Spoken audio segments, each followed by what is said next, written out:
Okay, today we'll discuss the Newton's laws of motion. In this, first we have to know what is inertia. What is inertia? Okay, here, suppose on the horizontal surface, a body having some mass is kept. On the horizontal surface, a body having certain mass is kept. Here, in between the body and floor or horizontal surface, there is no friction also. Okay, no force is applied on a body. If the body here on the floor, if you keep the body like this, if you do not apply any force on a body along horizontal direction, will the body displaces? Will the body displaces? If you do not apply any force on a body, then is the body displaces? No. So to displace the body from this place to another place, definitely we have to push them. That means we have to apply the force on the body. Otherwise, the body cannot displace. Okay, similarly, suppose this body moving with certain velocity. This body moving with certain velocity, say u, in forward direction. Unless you apply the force on your body in any direction, is there any change in the velocity of your body? Because to slow down the body, we have to apply the force on a body opposite to their motion. To increase the speed of a velocity of a body, we have to apply the force on a body in the direction of their motion. Okay, that means in order to change the motion of this body, we have to apply some force on the body. Otherwise, the velocity of the body does not changes. It continuously travels with the same velocity in the same direction unless it is applied by any force. So, if the body is at rest, if you do not apply any force on a body, the body continues its state of rest. If the body is in motion with certain velocity, if you do not apply any force on a body, then the body continues its motion along the same straight line with the same speed only. That means the body by itself cannot change its state of rest or state of motion unless it is applied by any external force. Okay, that is the inability of a body. Such inability of a body by means of which the body cannot change itself its state of rest or uniform motion along a straight line is called the inertia of a body. The inability of a body by means of which the body cannot change itself, because if you do not apply any force on a body, if the body is at rest, it continues to be at rest. If the body is in motion, it continues to travel with the same velocity along the same straight line if you do not apply any force on a body. Okay, but the body cannot change itself its state of rest or uniform motion along a straight line by itself. That is the inability of a body. Okay, so the inability of a body, the inability of a body, the inability of a body by means of which the inability of a body by means of which the body cannot change itself. The body cannot change itself, its state of rest or uniform motion. State of rest or uniform motion along a straight line. Along a straight line. Unless it is applied by any force. Unless it is applied by any force. Is called. Actually, this is also called as the translational inertia also. Inertia or translational inertia. Inertia or translational inertia. Translational inertia. Okay, here this translational inertia or inertia depends on the mass of the body. If the mass of the body is more, its inability to change its state of rest or uniform motion along a straight line will be more. That's why the mass is the measure of inertia.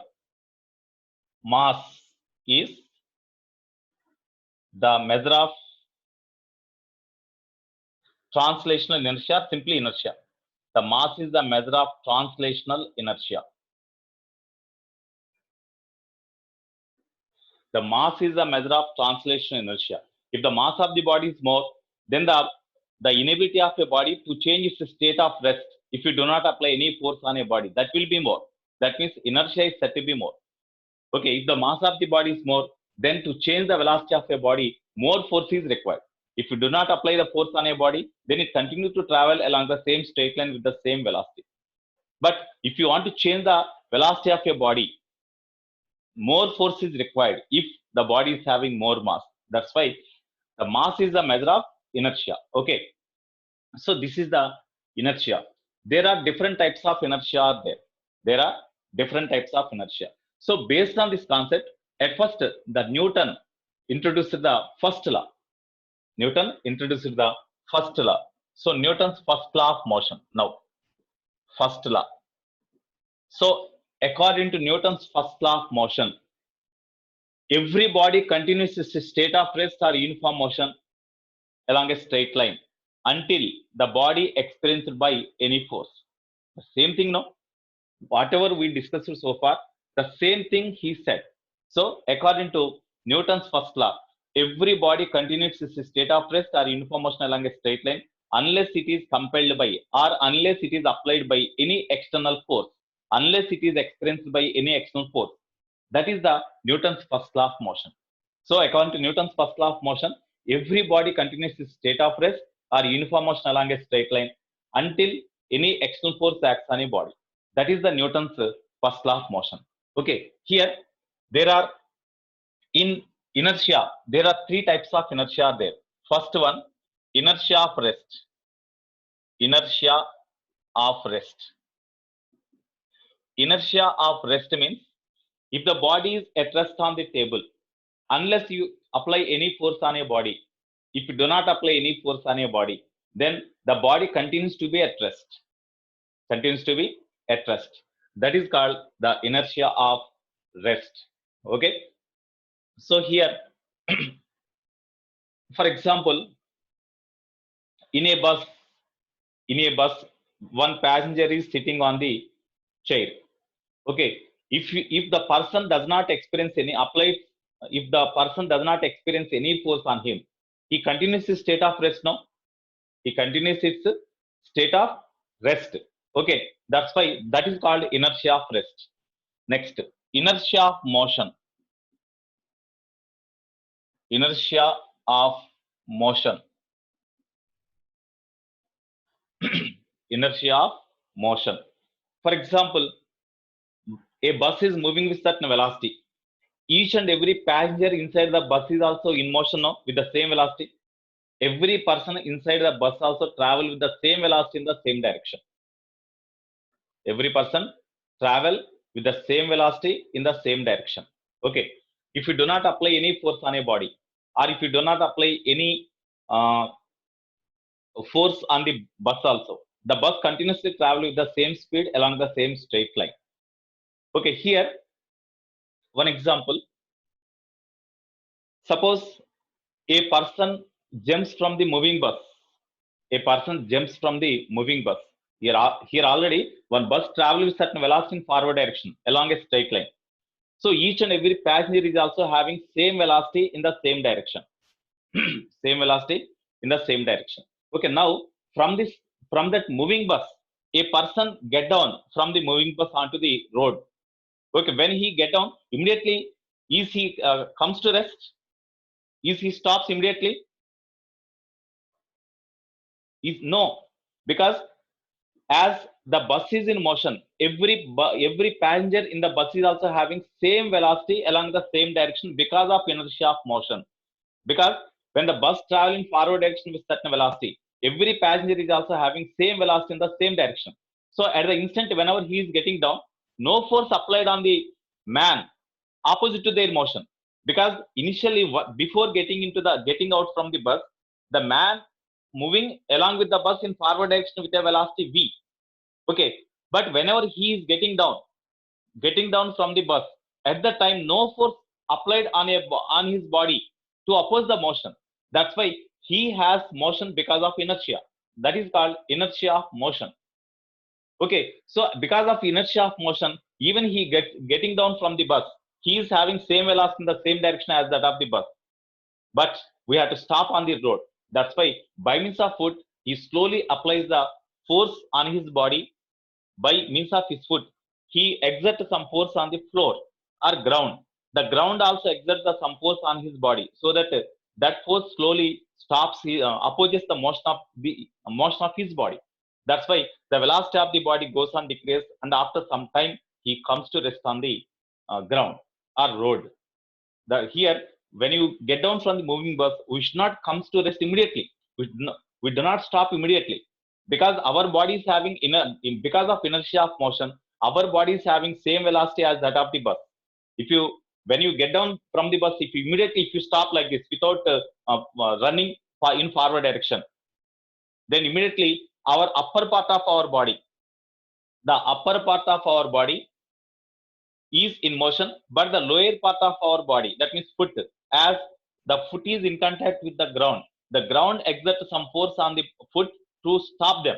But on the upper part of our body, no force acts. That's why, because of inertia of motion, our upper part of our body continues its motion in forward direction, whereas the lower part, that means foot, as yet the ground exerts the force on the lower part or foot, the foot comes to rest, and the upper part of our body moving in forward direction. Due to that, we fall forward. We fall forward. That is the reason. So while getting down from the when you get down from the moving bus, we have to run for a while along with the bus, and then only we have to stop. Okay, we should not immediately, when you get down from the moving bus, immediately you should not stop like this. Okay, if you stop like this, our upper part of body travel in forward direction, and the lower part of our body comes to rest, as ground exerts some force on our foot. Okay, that's why when you get down from the moving bus, we have to move forward. We have to run forward for a while until you overcome the inertia of motion property, and then only we have to stop. Okay, that is because of inertia of motion. Okay, everyone, every moving one, not only train, not only bus, not only bicycle, whatever it may be. Okay, similarly,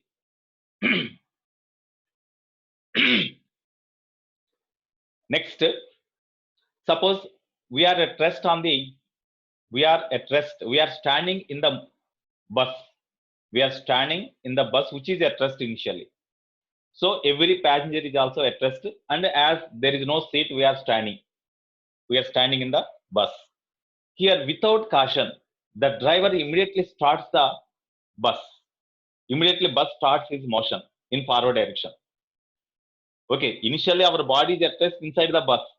When the bus starts suddenly, then as our foot is in contact with the floor of the bus exerts the force on the foot, and the floor of the bus pulls the foot in forward direction along with the bus. That's why our lower part move in forward direction along with the bus. But on our upper part of our body, if we do not hold any support or any chair in the bus by means of our hand, on our upper part of body, no force acts on them. That's why initially, as it is at rest, even the bus starts suddenly, the upper part of our body is at rest at the same place only, but lower part, that means foot, move along with the bus in forward direction. That's why we fall backward. That is because of inertia of rest. That is because of inertia of rest of our upper part of body. We fall in backward direction. Okay, that is the inertia, because of inertia of rest. Inertia of motion means, already I said, while getting down from the moving bus, we have to run for a while along with the bus until you can overcome the inertia of motion. Then after that we can stop. Okay.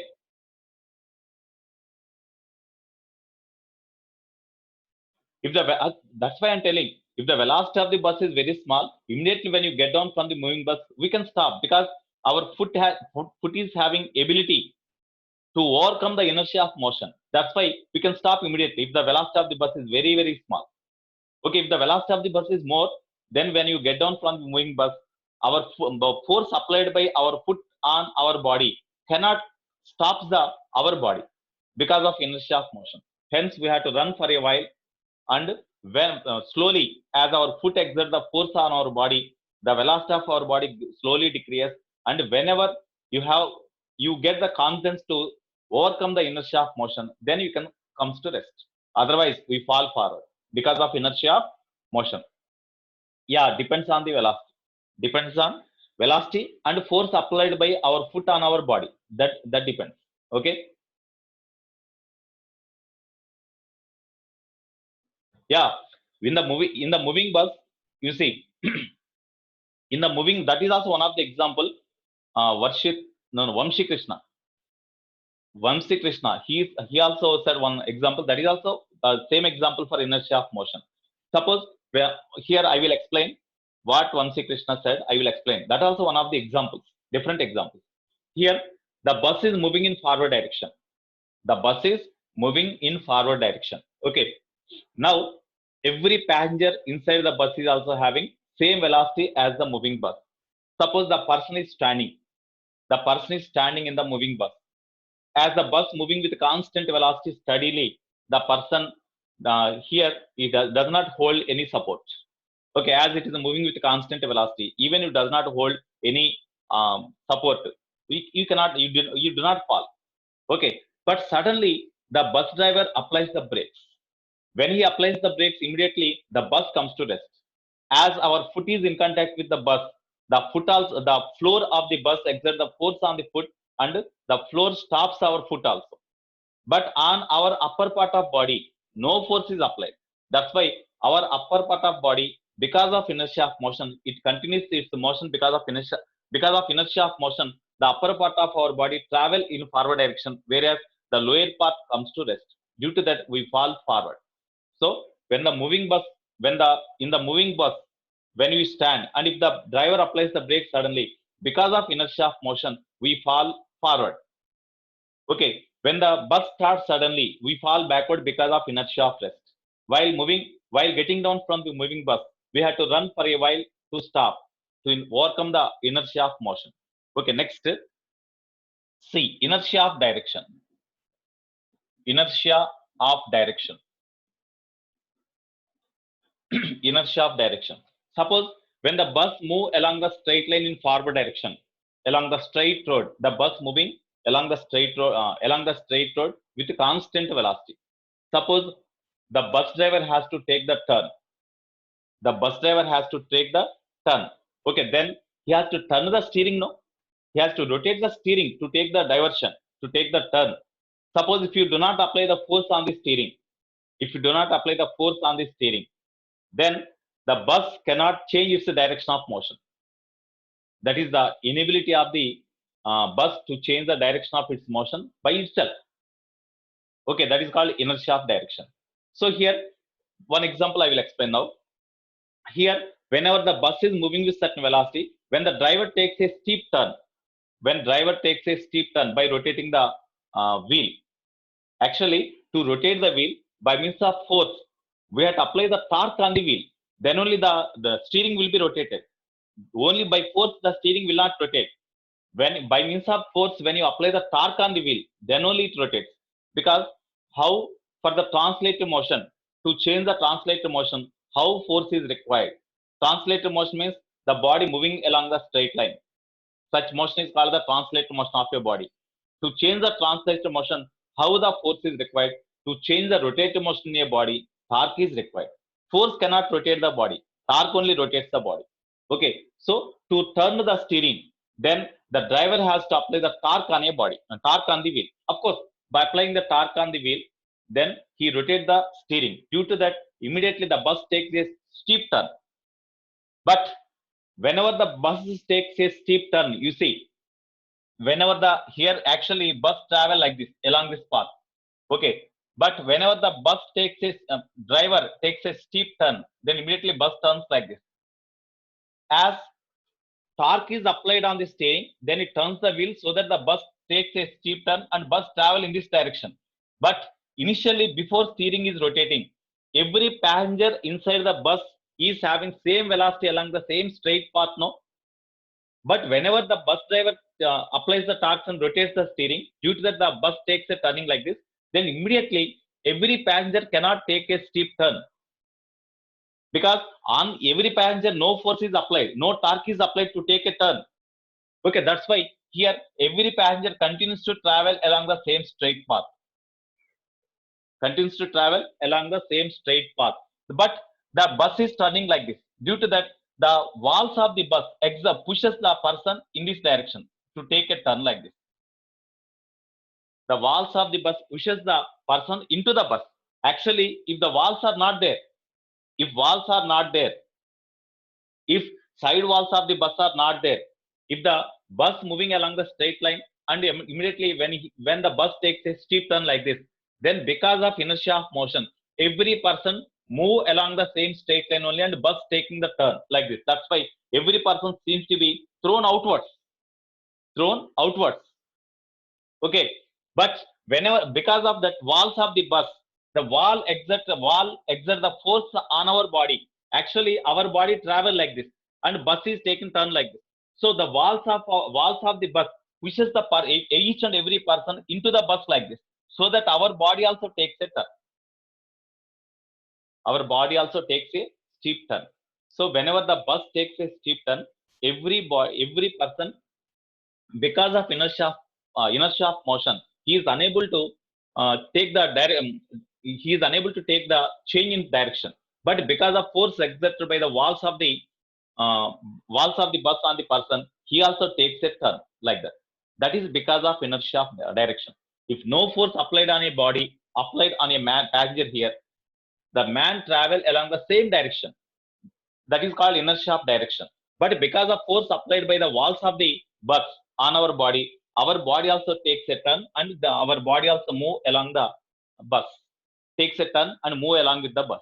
That is the situation there. That is called inertia of direction. Unless no force applied in a body, the direction of motion of the body cannot be altered. Because of applied force only, the direction of motion also changes. Otherwise, no change even in the direction of motion also. That is called inertia of direction. In this way, there are three types of inertia: inertia of rest, inertia of motion, and inertia of direction. All these are part and parcel of translational inertia. The measure of all these three types of inertia is the mass. That means it is measured in kg. If the mass of the body is more, inertia of rest or inertia of direction, inertia of motion, all are said to be more. Okay. Will it depends on torque? Torque means in order to exert the torque, we have to apply the force also, no? In order to produce the torque in the wheel, we have to apply the force on a body. Okay. Unless the torque is applied on our body by means of the force, our body cannot change itself its direction of motion. Okay. So because of that torque due to force, our body also takes a turn. Otherwise, there is no question of turning. So that is called inertia of direction. Okay. So in this way, there are three types of inertia. There are three types of translational inertia: inertia of rest, inertia of motion, and inertia of direction. Okay. Now,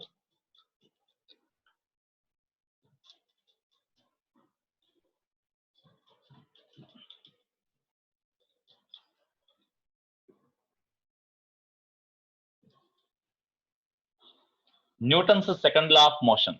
So before discussing the Newton's second law of motion,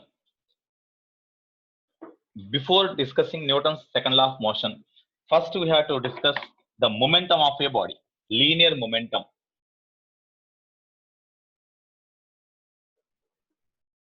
Linear momentum of a body. Linear momentum. Here, when a body having mass m moving with certain velocity, a body having mass m moving with certain velocity. Okay. Okay, linear momentum.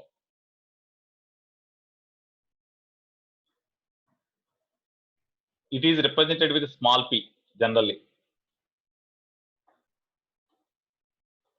Linear momentum. So here, suppose there is a body having certain mass moving with a velocity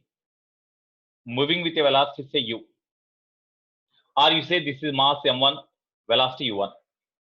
Okay, here you see mass of this body m1 is equal to 10 kg and velocity of the body u1 is equal to 20 meter per second. Here one body having mass 10 kg moving with a velocity 20 meter per second in forward direction.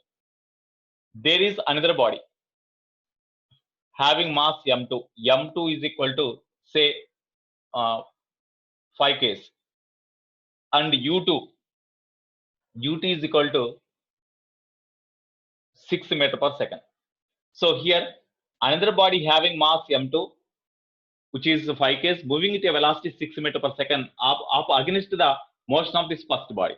Then definitely, as both are traveling along the same straight line opposite to each other, definitely after some time they interact each other. They come in contact each other or they collide each other. Okay, because as they are traveling along the same straight line, the approaches like this, and whenever both are in contact here, one body exerts the force on the other body. That means there is some interaction between the two bodies whenever both bodies come in contact. That because of interaction here, immediately the velocity of the body changes because of interaction.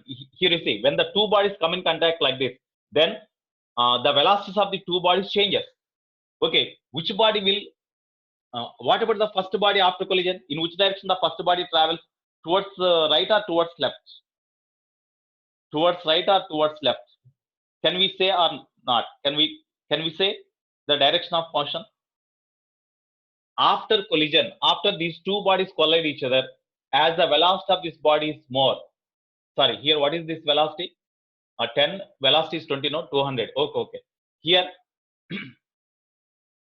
okay, after collision, this first body continues to travel along the same direction, but the second body travel in this direction after collision.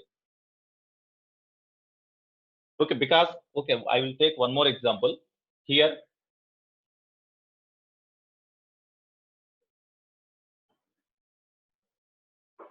suppose velocity is 4 meter per second. Velocity is 4 meter per second. Here, whenever these two bodies collide each other, then in which direction the two bodies will travel after collision? Towards right or left? Now, for this case, you tell me.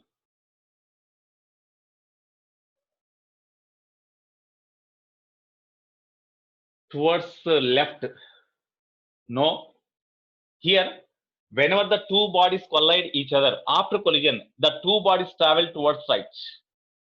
The two bodies travel towards right, because as the mass of this body is more, as the mass of the body is more, suppose if the stout person moving with the less velocity, 4 meter per second, the lean person or the lighter person having very less mass, he is coming towards the stout person with more velocity. Even then, that lean person, when makes collision with the stout person, then he rebounds back. That's why that is the situation here. Because as the mass of this body is more compared to this one, both bodies will move towards right. That means here the motion of this body is transferred to this one. Otherwise, actually the motion of this body is towards left. But whenever collision takes place, the motion of this body is transferred to this body. Due to that, this body travel in this direction. That means the motion of this body is transferred from this body to this body. That means it is said to be having more ability to transfer their motion to the other body. Okay, suppose here in this case, because of which the motion transformation takes place from first body to second body, not due to velocity. If you consider the velocity for this is more, but the motion is not transferred from this body to this body in this case. As the mass is more here compared with this one, the motion transformation takes place from heavier body to the lighter body. Due to that, the lighter body move back. Okay, that means motion of this body is some part of motion of this body is transferred to this one. Suppose in another example, if mass of the body here is 10 kg only, mass of the body is 10 kg and velocity is of course 4 meter per second you take. Here mass of the body is 5 kilogram only. Here velocity of this body is 9 meter per second. Velocity of the body is 9 meter per second. Okay, in previous case, in this example, because of mass of the body, because of more mass here, motion transformation takes place from this body to this body. Due to that, this body rebounds back. Okay, next, in this example, for this, it is example 1. Next, in this example 2, here, whenever these two bodies collide each other with these velocities in opposite direction, then after collision, the first body will move back, retraces back. The first body rebounds back like this after collision. The first body after collision rebounds back like this. And the second body continues to travel in the same direction. It is M2, it is M1. That means here, as the velocity of this body is more, As the velocity of the second body is more, then because of that, the motion transformation takes place from second body to the first body. Due to that, the first body travel backward after collision. That means here the velocity determines from which body to which body motion transformation takes place. In this, the mass determines the from which body to which body motion transformation takes place. Here, the ability of a body, I want to say what is the linear momentum. For that only I am explaining. Okay, the ability of a body due to which it communicate or it transfer their motion to the other body, that is called the linear momentum. The ability of a body, yeah, direction also depends on the mass. In first case, direction of the direction in which the bodies travel after collision depends on the mass. In second case, it depends on the velocity. In second example, that depends on the velocity. That means after collision, in which direction the bodies travel, that depends on the mass and the velocity also. That depends on the ability of a body. The ability of a body, here this body is said to be having more ability to transfer their motion to the other body. In second case, this second body is having more ability to transfer their motion to the other body. So the ability of a body to transfer or to communicate their motion to the other body, that is called the linear momentum. Here that linear momentum depends on, in first example depends on mass, in second example it depends on the velocity.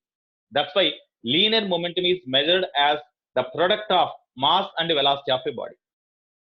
So the ability of a body to communicate their motion to the other body. So therefore, from this example, we can say that the ability of a body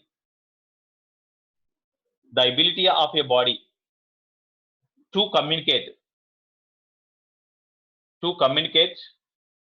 or transfer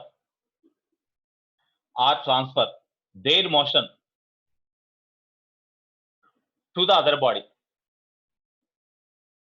the other body due to interaction or due to collision, interaction or collision, is called linear momentum. The ability of a body to communicate or transfer their motion to the other body due to interaction or collision is called the linear momentum. Okay, so what is the linear momentum? The ability of a body to communicate or to transfer the motion to the other body, that is called the linear momentum. Okay, Abhiram.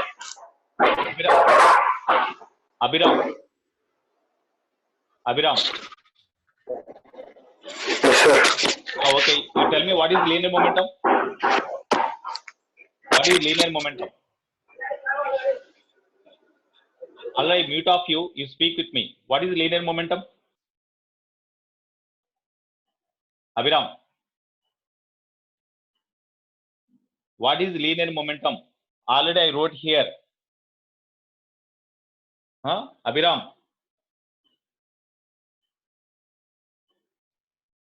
can you say or not?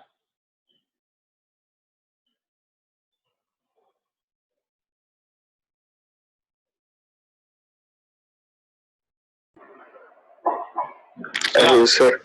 Sir, Tell me, what is linear momentum? the ability of a body. Okay. Uh, What you understood? Are you hearing class or not? yes, sir. You tell me now. The ability of a body. Already 2 times I said the definition. I wrote here also.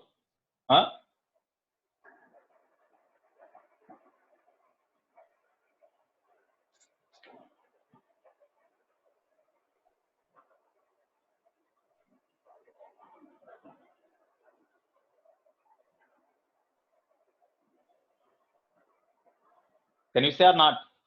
No, sir. Okay. You listen carefully. Yes, sir. Okay.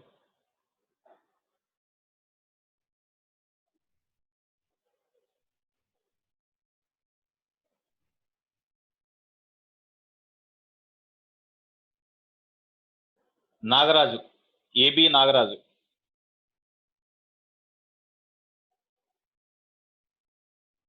AB Nagaraju.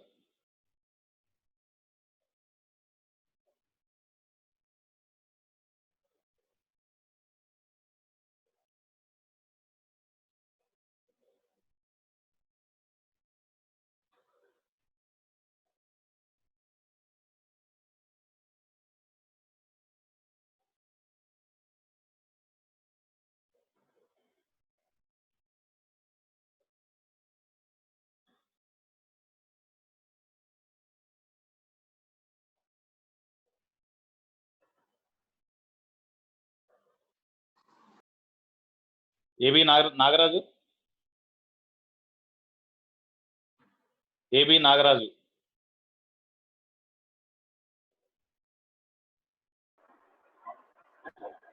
Okay, Nagaraju.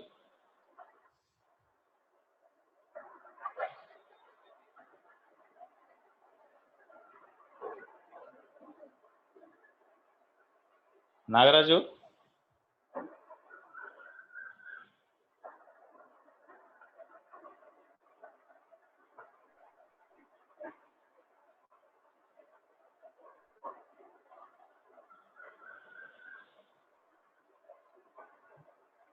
Okay, Aditya G. I mute off you, Aditya. Aditya. Aditya. Aditya Jalla. Are you hearing my words or not, Aditya? When I ask the question, nobody responds. Okay, I will ask Suhas because voluntarily he came forward. I will ask Suhas. Okay.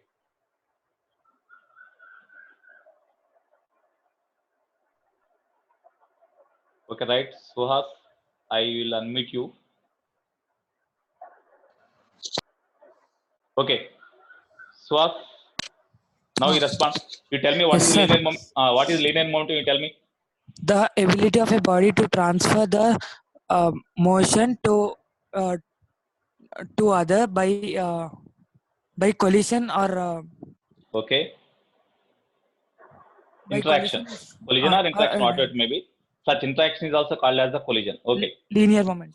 Is called linear momentum. Very good, Nana. Very good. Next, Pranav.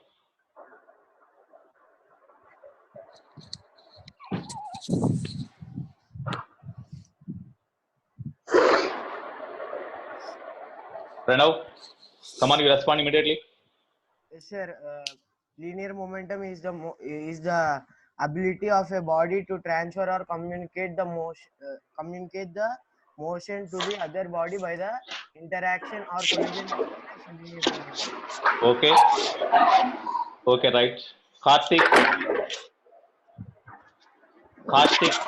son of Rajshekhar sir. Karthik, son of Rajshekhar sir. Just you in the chat box, you mention your name. What is your name totally? Karthik, son of Rajshekhar sir, principal.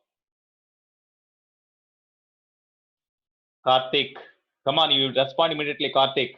Here, Karthi Y53 is there. I think he is not.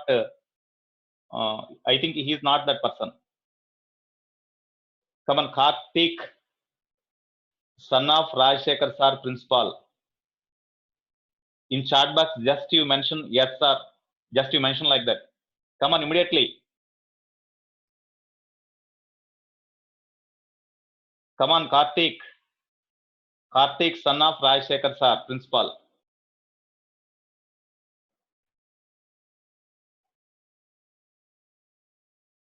Okay, I will ask Aditya.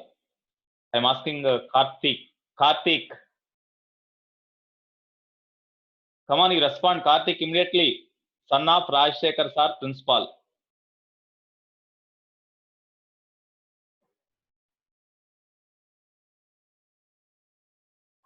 Where is Karthik? Okay. Now, Aditya.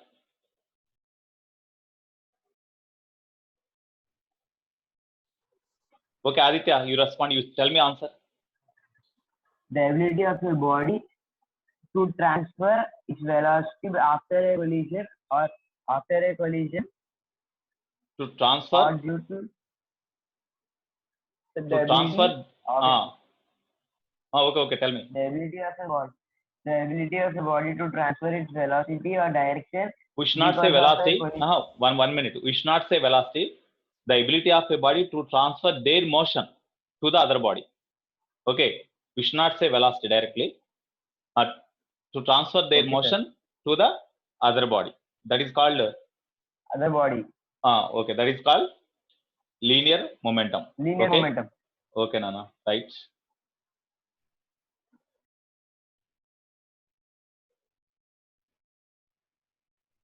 Next, Likit.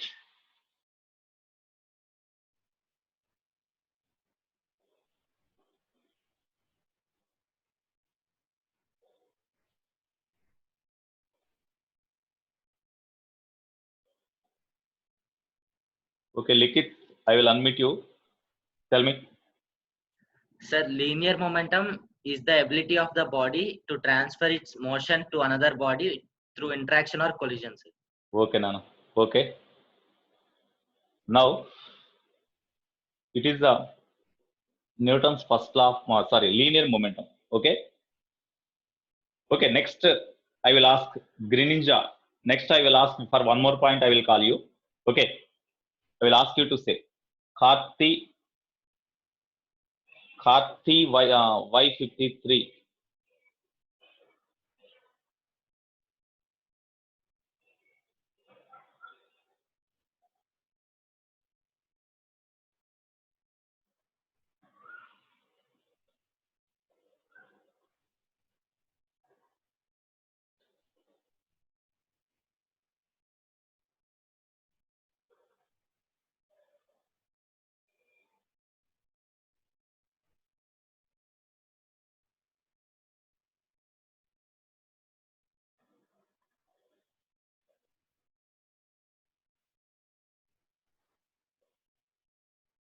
Okay, Karthi Y53. Sir, next time you ask, sir. You already just in chat box you responded, no? Okay, sir. Linear momentum is the ability of a body to transfer its motion by means of collision or interaction. Okay, right. Okay, right, Nana, very good.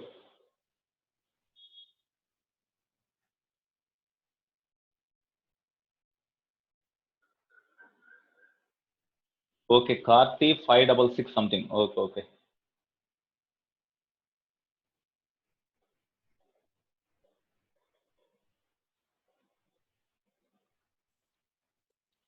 Karthik 566562. Hi, sir. What is your father's name? Narsimhamurthy. Narsimhamurthy. You tell me what is linear momentum? The ability of a body transfer their motion to other by collision is called Okay. linear momentum. Okay, Nana, very good. Right.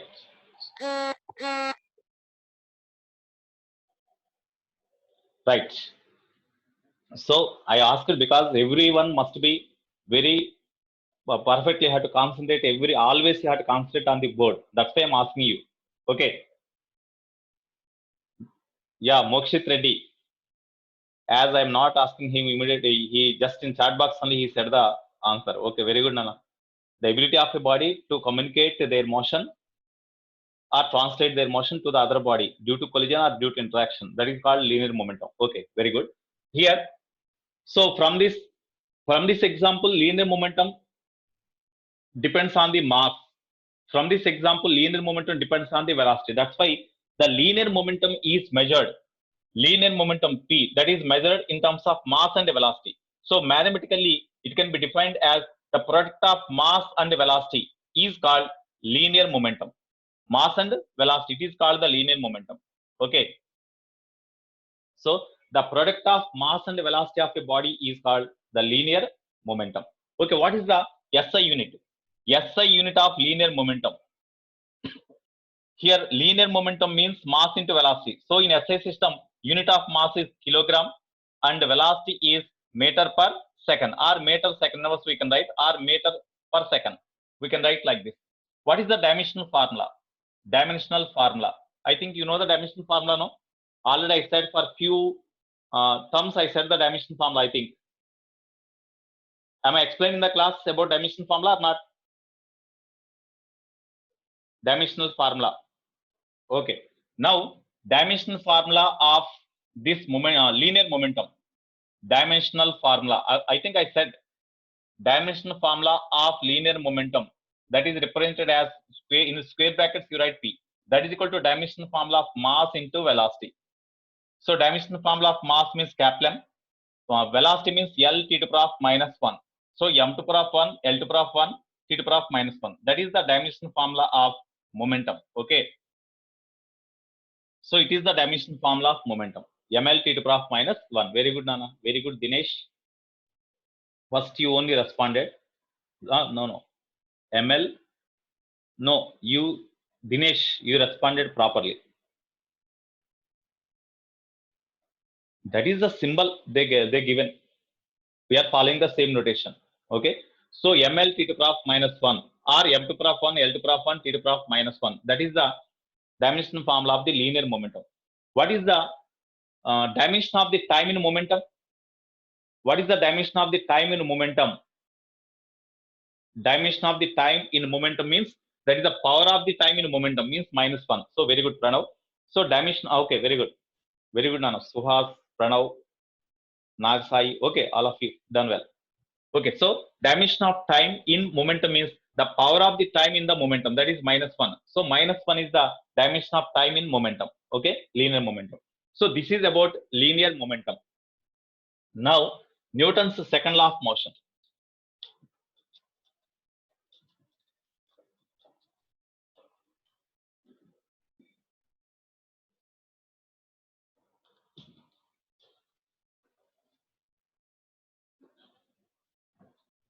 Newton's second law of motion.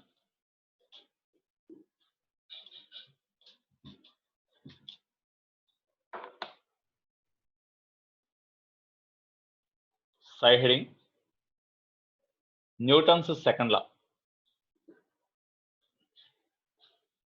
Suppose there is a body. Here, there is a body whose momentum is say P. Whose momentum is P. Initially, it travel in forward direction. Suppose some force is applied. Actually, what is the force? Force is one which changes or try to change the state of a body. That is called the force. Force is one which changes or try to change the state of a body. Suppose here there is a block kept on the smooth horizontal surface. When you give a small push, when you give a push like this, then the body will start motion, or if it is moving with such momentum, then momentum will increase now, or momentum will change now. So force means it is one which changes or try to change. Here the force changes the state of motion of a body. That means the momentum of the body changes because of applied force here. Suppose on the wall, just you give a push, then is the state of the body changes? Is the wall come into motion? No, but our push try to change the state of that body, but that pushing is not sufficient to change the state of a body. Okay, so here force means it is one which changes or try to change. Here to push the wall, we tried by pushing. By pushing here, we applied the force on the wall to change its state. That means to make the wall to move. But that force is not enough to move the body. That's why force is one which changes or try to change the state of a body. That is called the force. Okay. So here, when a constant force is applied on a body in the direction of their motion, definitely the velocity of the body increases, so that momentum changes now. Suppose in a small interval of time, in a time t seconds, the momentum of the body, initially the body starts, suppose initial momentum of a body is say P, then in a time t seconds, the momentum of your body changes, or in a time delta t seconds, the momentum of your body changes. So the change in momentum of your body is say delta P. Then change in momentum of your body per second is delta P by delta T. That is called the rate of change in the movement of a body. The rate of change in movement of a body is here. This is the rate of change in movement of a body. It was found that the rate of change in the movement of a body is directly proportional to the applied force on a body. So according to Newton's second law of motion, the force applied on a body, already I said the force. What is the force? It is one which changes or try to change the state of a body. State means state of rest or motion. Okay, state of motion. So the force is one which changes or try to change the state of a body. That force applied on a body is directly proportional to rate of change in the movement of a body. Rate of change in the movement of a body. For example,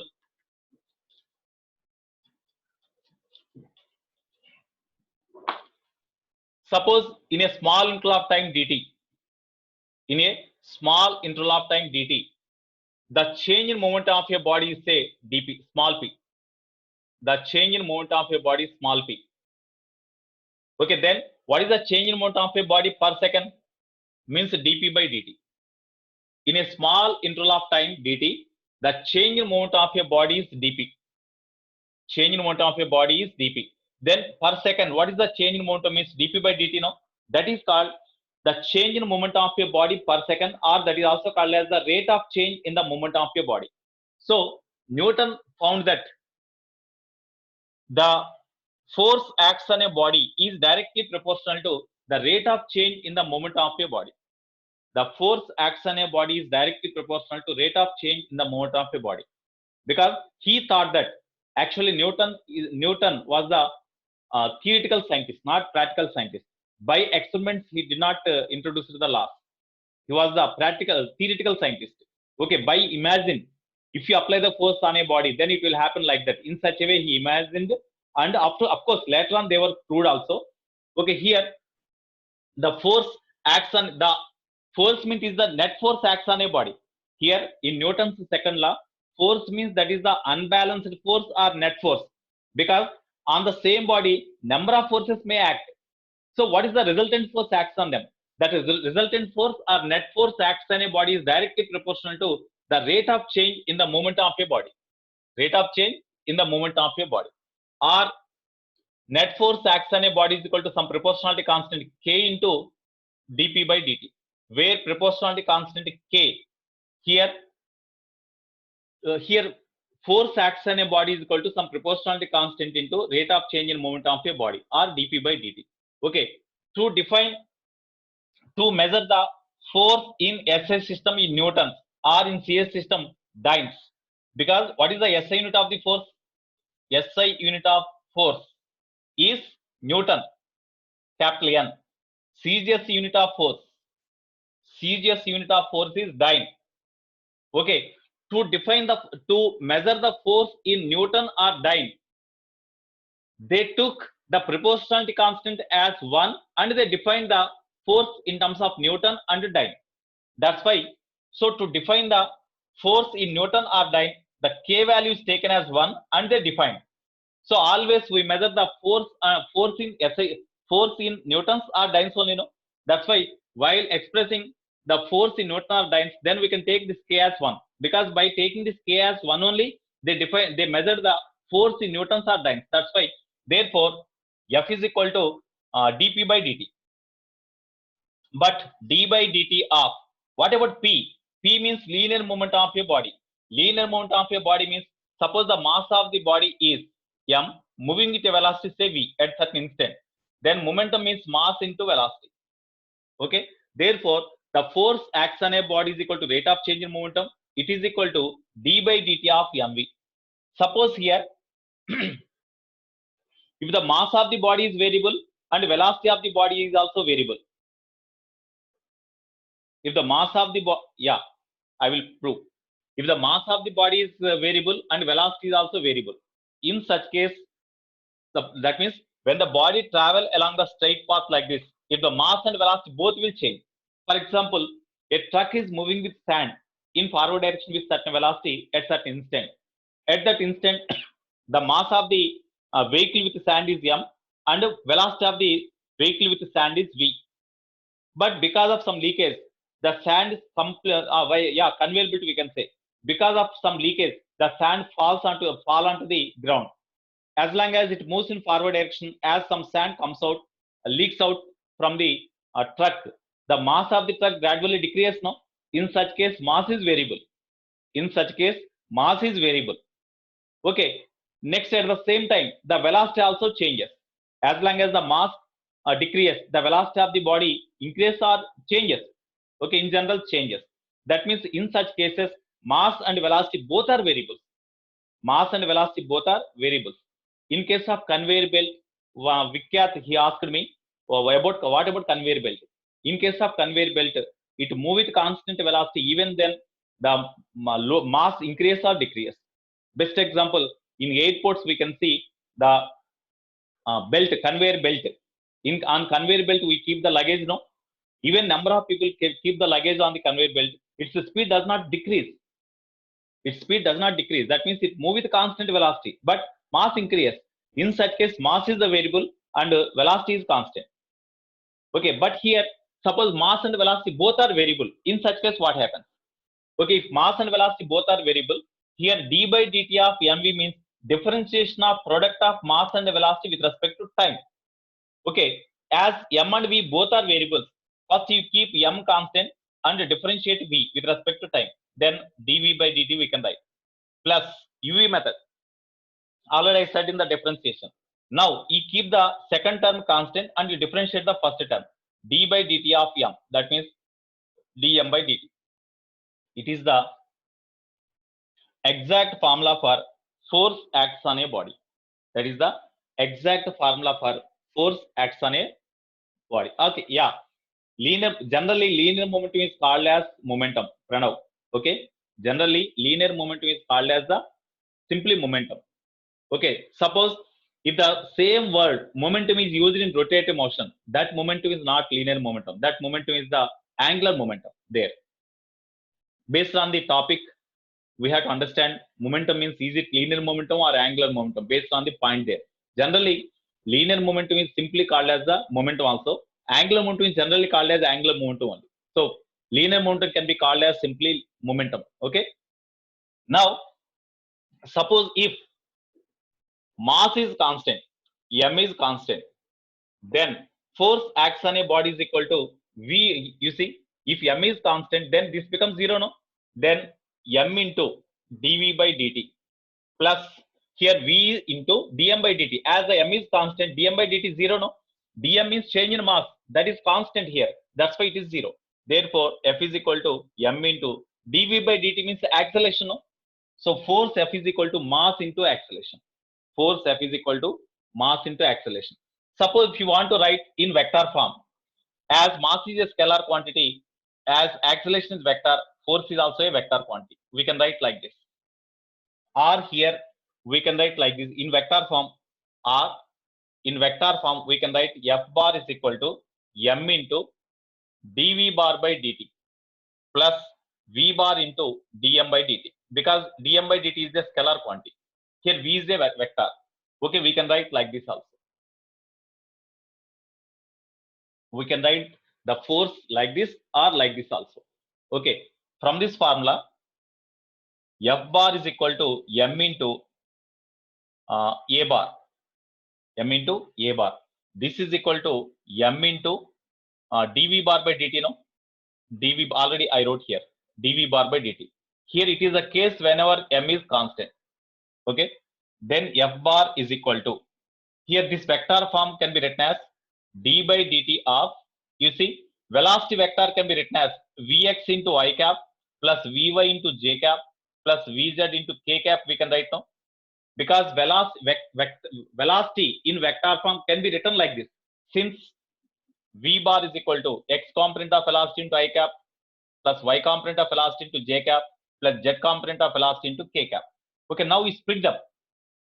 You split them. M into dvx by dt into I cap plus m into dvy by dt into j cap plus m into d by dt of vz into k cap. That means m into dvz by dt into k cap. Okay, this is equal to, as m is a scalar quantity, you write inside. So d by dt of m into vx we can write, because m is the number, we can write outside or inside the differentiation, into I cap plus d by dt of m into vy into j cap plus d by dt of m into vz into k cap.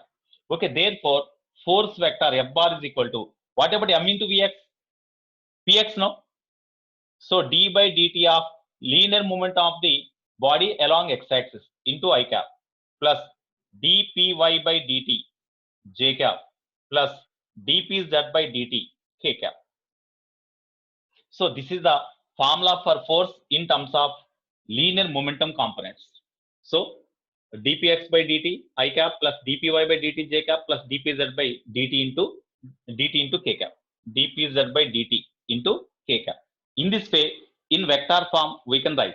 Okay, in general, f bar is equal to ma bar we can write, or f bar is equal to m into dv bar by dt plus v bar into dm by dt, or f bar is equal to, we can write f bar is equal to, we got like this, no? We got m into dv by dt, no? Here we can write d by dt of, as m is a scalar, you write like this, m into v bar. In vector form, if you want to write, then d by dt of, actually m into dv by dt, m is a scalar, you write inside, then d by dt of mv. In vector form, I wrote here. Okay, now this is equal to d by dt of m into v bar means momentum vector, so dp bar. So dp bar by dt. Here we can write in different forms like this. Here f bar is equal to ma simply, or f bar is equal to dp bar by dt we can write, or we can write like this. Suppose you are given if you are given in velocity is given in vector form like this, then we can write like this also, m into dvx by dt I cap plus something like this also we can write. Based on the given information, we can write like this. Okay, these all are the different forms of the force acts on a body. Okay, now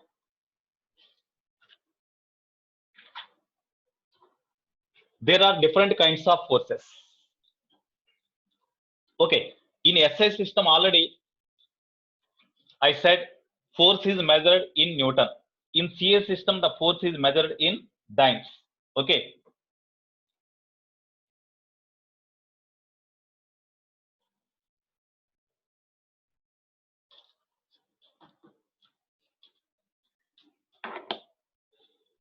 Here, I said the force is measured in SI system, the force is measured in Newton, and in CS system, it is measured in dyne. So what is the relation between Newton and dyne? What is the relation between Newton and dyne? So note point. 1 Newton. Actually, Newton means mass into acceleration. No? Mass means kilogram. Acceleration means meter per second square. It is the 1 Newton means the equivalent unit is 1 kilogram meter per second square. Now we have to express in CS system. In CS system, mass must be in grams. No, that's why 1 into 1 kg means 1000 gram. So 10 power of 3 gram into 1 meter means 10 square centimeter. Second is measured in both the units. In SI system and CS system, both are measured in seconds only. That's why second square. Now 10 to the power of 3 into 10 to the power of 2 means 10 to the power of 5 gram centimeter per second square. Gram centimeter per second square is called as dyne. That's why 10 to the power of 5 dyne. So 1 Newton is equal to 10 to the power of 5 dyne. Or 1 dyne is equal to how many Newton? 1 dyne is equal to 1 by 10 to the power of 5 Newton. That means 10 to the power of minus 5 Newton. Sometimes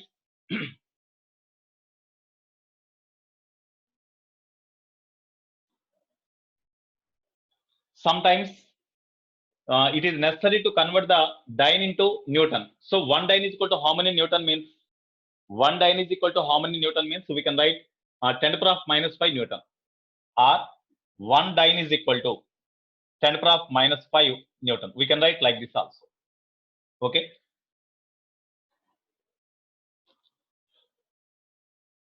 So there are different types of forces.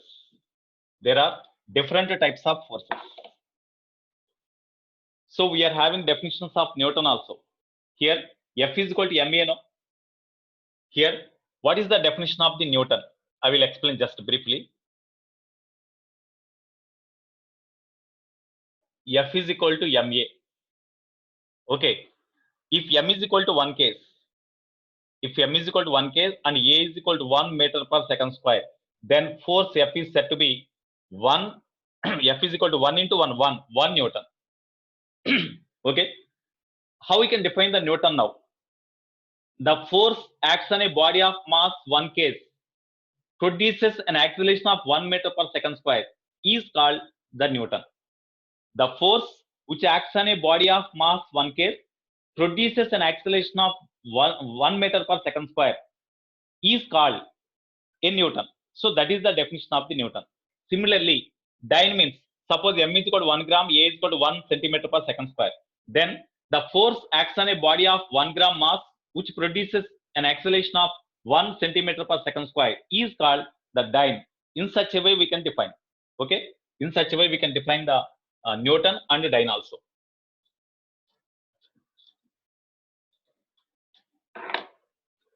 Next, different types of forces. Basic forces in nature.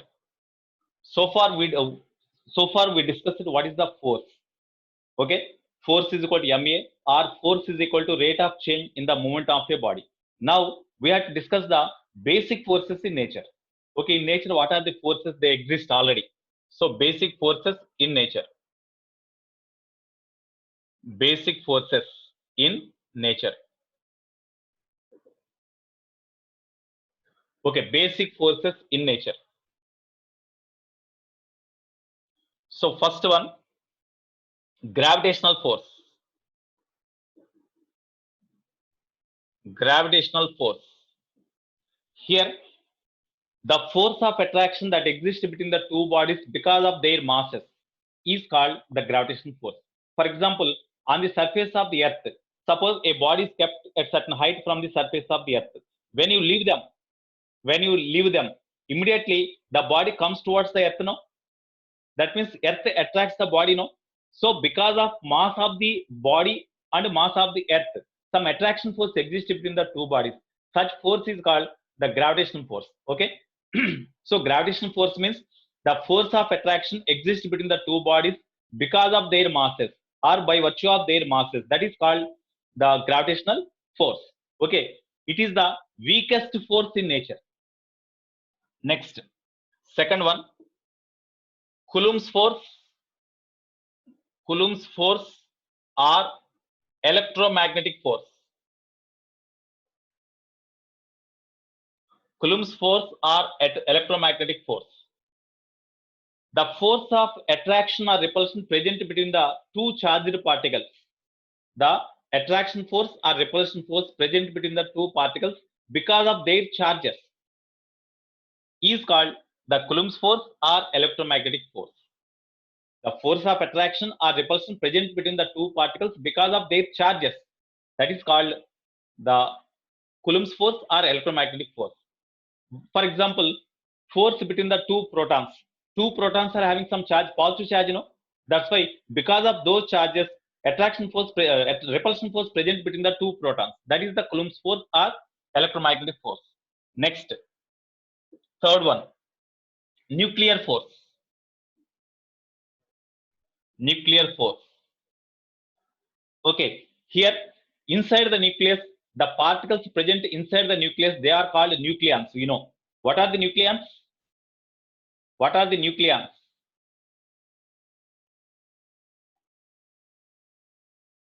What are the nucleons? The particles present inside the nucleus, they are called nucleons, no? Okay, like protons, neutrons, etc. Okay, irrespective of the charge on the proton, of course, on the neutron there is no charge. On the proton, it is having a positive charge. Even then, in between a proton and a neutron, some attraction force is there. That means, irrespective of charges, in between any two nucleons, some force of attraction present. That is called nuclear attractive force. Nuclear attractive force. So these are the three basic forces in nature. These are the three basic forces in nature. This gravitational force is because of mass. Okay, Coulomb's force or electromagnetic force is because of charge. That means in between two charges, this type of force exists. Here, nuclear force means between the nucleons, irrespective of their charges, nucleons. Okay, among these three basic forces, these are the three basic forces are natural forces exist in nature. Okay, friction friction force friction force is the not natural forces. Friction force exists because of nature of the surfaces in contact. That is not the natural force. So these are the three natural forces or basic forces in nature. Among them, the gravitational force is the weakest force in nature. It is the weakest force in nature. Weakest force in nature. And nuclear force is the strongest force in nature. Strongest force in nature. The nuclear force is the strongest force in nature, and gravitational force is the weakest force in nature. Practically it was observed that they have taken two protons. In between two protons, because of their masses, what is the attraction force they found? Because of their charges, Coulomb's force they found. Okay, and whenever these two protons inside the nucleus, again they found the attraction force between them. That is the nuclear attractive force. Again they found. They observed that here gravitational force is Fg, Coulomb's force or electromagnetic force is Fe, nuclear force is Fn. They found that the ratio among gravitational force, Coulomb's force, and nuclear force, that is the ratio of 1 is to 10 power of 36 is to 10 power of 38. They observed like this. Here, in between two protons, they found the gravitational force, Coulomb's force, and nuclear attractive force. They found that the ratio between the all the forces is like this. From this, which force is the strongest force? Which force is strongest force? Abhinav, Abhishek. Which force is strongest? Nuclear force is the strongest because it is 10 to the power of 38, it is 10 to the power of 36 only. That's why nuclear force is the strongest force. And what is the weakest force? What is the weakest force? Gravitational force. First one is the weakest force. That's why here Fg less than Fc less than Fn. This is the relation among the basic forces in nature or natural forces. Okay. Apart from this, there are different kinds of forces are there. Okay. Contact forces, tension forces, restoring forces, friction forces. In this way, there are different types of forces are there. So we have to discuss one by one. Okay, now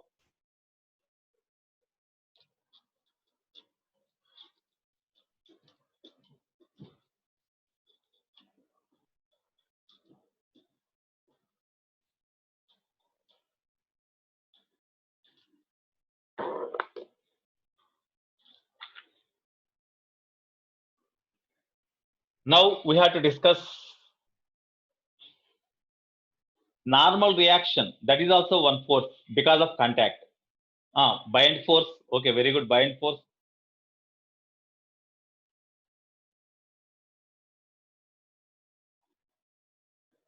Naga Sai Deepak asked one question, sir, but due to gravitational force, very tall building are able to held without floating. Naga Sai Deepak, what is your doubt?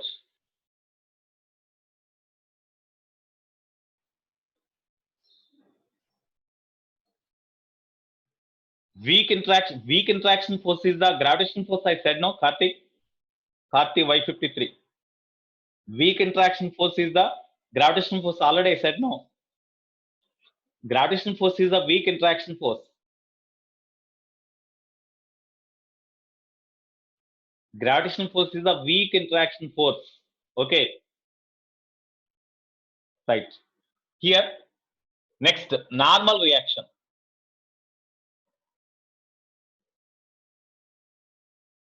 Generally represented with N, normal reaction. Suppose on the horizontal surface, a block having certain mass is kept. On the horizontal surface, a block of certain mass M that is kept. Okay, here mass is M. Mass is M. Now, tell me what are the forces acts on the body?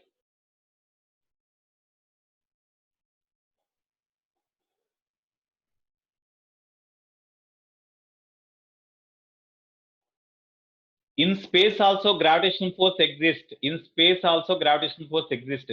At certain point, net gravitational force becomes zero. That is the neutral point. That is called gravitational free space. Theoretically, it is at infinite distance. Gravitational free space is at infinite distance from us. Theoretically, practically it's not possible. Practically it's not like that. Theoretically, it is at infinity. Okay. Okay. Now we see here mass of the body is m. Then what are the forces acts on a body? Here the gravitational force of attraction mg. Gravitational force of attraction acts on the body due to earth is called weight of the body. That weight of the body acts vertically downwards direction. That is one force acts on the body.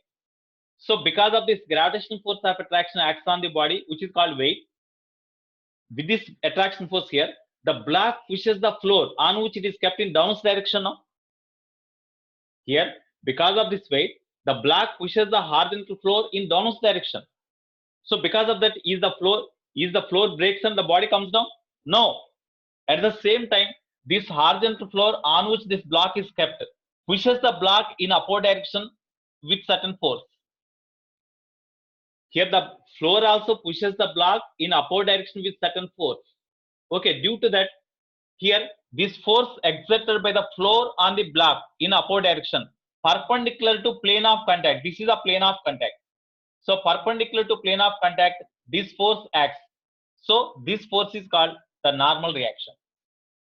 So on the block perpendicular to plane of contact, the floor exert the force on the block in upward direction perpendicular to plane of contact.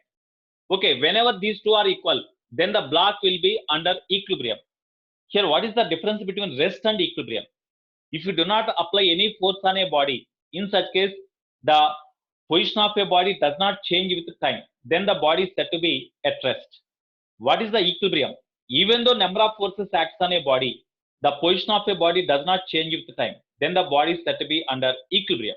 Okay, here along vertical direction on the same body, gravitational force acts in downwards direction, and the normal react here. This normal force or the force exerted by the floor on the block acts in upward direction. These two are, whenever these two are equal in magnitude and exactly as they are in opposite direction, then net force acts on the block along vertical direction becomes zero. That's why the body is said to be under equilibrium now.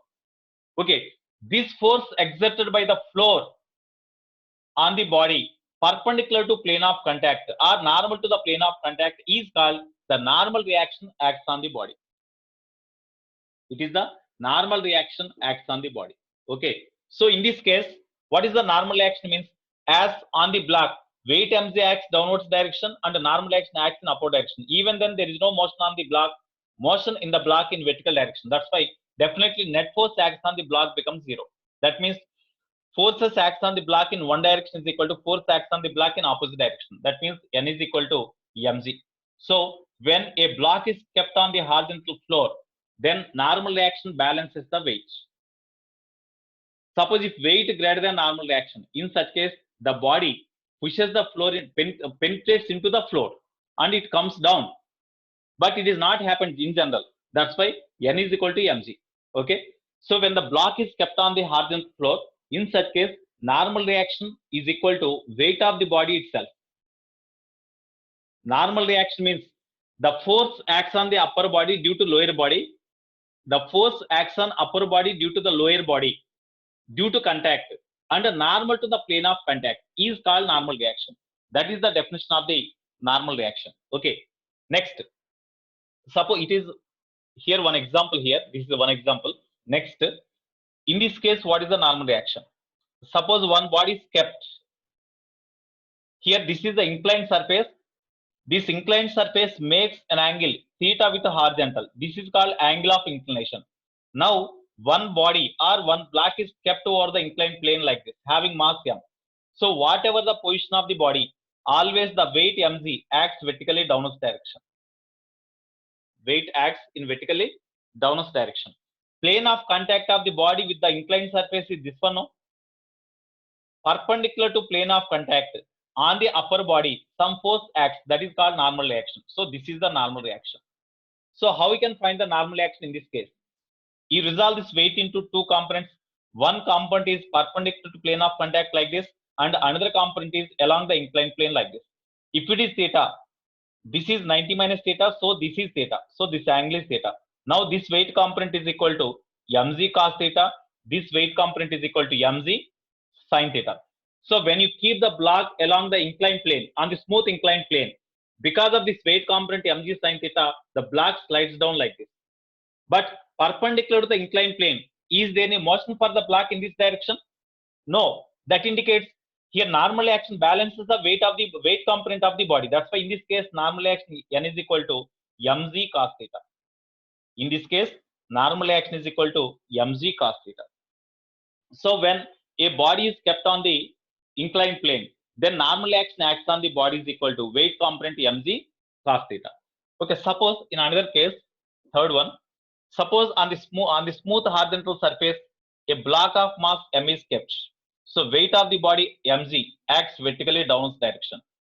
Next here this block is pushed. This block is pushed with a force F at an angle theta.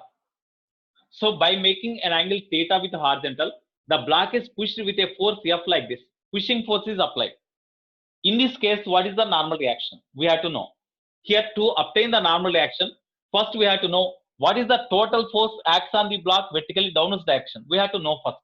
Here, you resolve this force into components. One component along vertical direction, another component is along horizontal direction. This horizontal component of this force acts on the body is equal to, as theta is here, it is F cos theta, and this force component is equal to F sin theta. So here, when you push the block with a force F, then a component of this force F sin theta pushes the block in downwards direction. That's why F sin theta also acts in downwards direction, and F cos theta acts along horizontal direction. So totally, with what force the block pushes the floor means mg plus F sin theta. These are the forces with which the block pushes the floor in downwards direction. Because of that, is the block comes down means no. That means at the same time, the floor also exerts the reaction force on the block in upward direction normal to plane of contact. That's why that is called normal reaction. Now on the block here, already I wrote this F sin theta here, no, that's why you forget this one. Now you see, now on the block along vertical direction, mg F sin theta acts downwards. Normal action acts in upward direction. Even then along vertical direction, as there is no motion, then normal action n is equal to mg plus F sin theta. This is the normal reaction acts on the body in this case. Here the block will move in this direction, no? Along the direction of motion of the block, what is the force acts on them? Along the direction of motion of the block, what is the force acts on them? Only F cos theta. Suppose if it is a smooth surface, because of this F cos theta only block move in this direction with certain acceleration. Because whenever the force acts on the block, definitely according to Newton's second law of motion, the block will accelerate, no? So what is the acceleration of the body, they may ask. In such case, along horizontal direction or along the direction of motion of the block, the force acts on the block is equal to F cos theta. That only the force acts on the block along the direction of motion, which is equal to, according to Newton's second law of motion, mass into acceleration. So from this we can find the acceleration of the body. Similarly, whenever the block slides down like this, it is a smooth inclined surface. It is the smooth inclined surface. It is a smooth horizontal surface. Okay. On the smooth inclined surface, when the block is kept like this, normal action in this case is mg cos theta. Because of this weight component only, block slides down. That's why this is only the this mg sin theta, only the net force acts on the block along its direction of motion. Therefore, force F is equal to mg sin theta. That is equal to mass into acceleration. So cancel. Then A is equal to g sin theta. So with what acceleration the block slides on smooth inclined plane means with an acceleration g sin theta, the block slides. Here with what acceleration the block moves means A is equal to F cos theta by m. It is the acceleration with which the block slides. What is the normal action in this case means mg plus F sin theta. Okay, now last point. Suppose pulling force is applied on the block. It is no doubt it is a smooth horizontal surface. Here a block is kept having mass m, and it is pulled. It is pulled in this direction with a constant force F by making an angle theta with horizontal.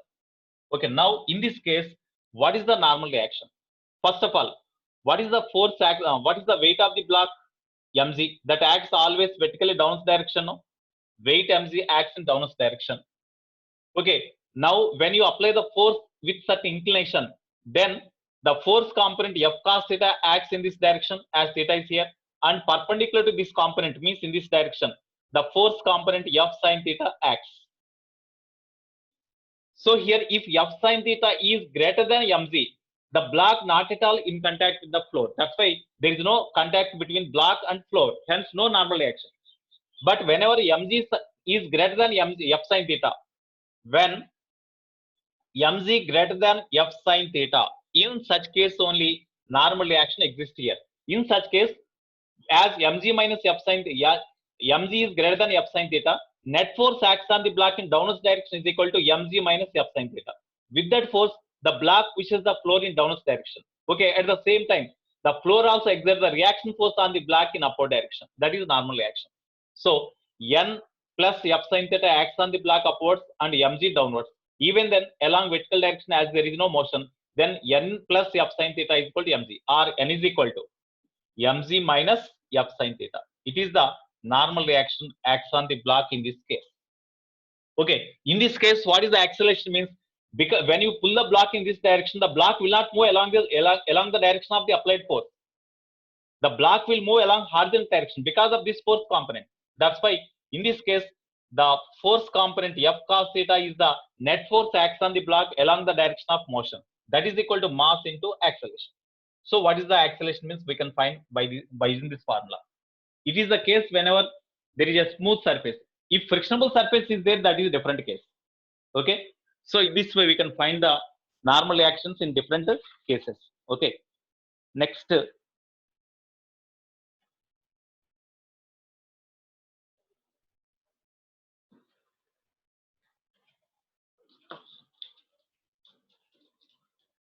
Okay, today I will send some problems based on this concepts. You have to do the problems. Okay, I will conclude the class. Okay, now bye all of you.